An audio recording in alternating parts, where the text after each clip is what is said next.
All right, let's go through the futures market first and bring you up to date on what the latest is going on here according to the information we're getting from Bar Chart.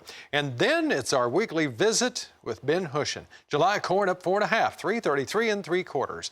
New crop December's also up 4.5 pennies here as we gain a little bit of altitude so far into the trade. July soybeans up 3/4, 869 3/4. November's up 3/4. Most of those contracts anywhere from 3/4 to a penny higher. The soybean meal market, though, is down 30 cents at 288.10. And the Chicago wheat market for July is down 2 3/4. It's trading at 502. It's off of the low already here today that it set earlier. July Kansas City wheat down 4.5, 441 1/4. Minneapolis wheat this morning is still mixed with the nearby unchanged and the December up 1/4. So kind of a two-sided trade there. And then the July cotton contract is now up 62 at 59.63. December's up 51. So let's bring in Ben Hushon. He is with the Mill in Whitehall, Maryland. And I was just watching Tim's weather forecast map. Looks like you could be getting a little bit of rain coming up here pretty soon. Good morning, John. We could probably use a little bit of rain. Since I talked to Marlin last Tuesday, we've only had about an inch. We had one event come through. But other than that, we've been pretty calm and cool. As you just said, as Tim Ross said, it's getting ready to change. So this time of year, we got corn reaching out, beans trying to find a little moisture. So I'm a big believer in a couple inches of rain every week. So it's time.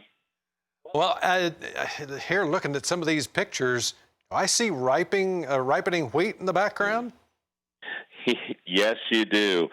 You know, John, it's interesting. Corn that was planted this year, pretty much from April 15th through May 5th, is about to close rows.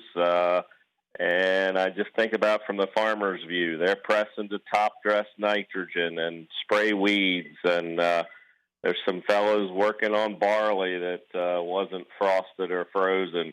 And they got to look out their window and say, and guess what's on the horizon? The wheat is starting to turn.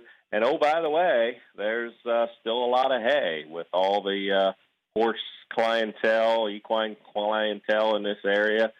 We have a lot of grass hay that gets cut. So other than that, it's been pretty slow going in June, but I'm just being facetious, of course. Oh, yeah. Oh, believe me, I know. I've been down that road before many times.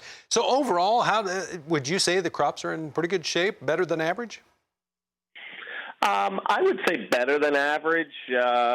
You know, this is the time of year, the last week or two, we've been called along with many other agronomists and seed salesmen to come back out and walk some fields and see what was going on. There definitely was a tough time in April. And the listeners have heard this before. First Tuesday in April, we were 51 degrees soil temperature. Last Tuesday in April, we left the month at 48. So a lot of corn gets planted into this community in April, and not too much of that looked very good. A lot of beans got planted. Some of that got replanted. Outside of that window, everything planted, it appears from like early May, last week of April on, quite honestly, John, does look above average and does look really good with plenty of potential.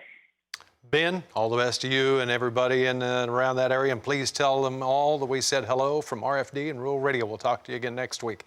Ben Hushon is with the Mill. We're going to check the livestock trade and get into some other livestock numbers as well straight ahead here on the Market Day Report.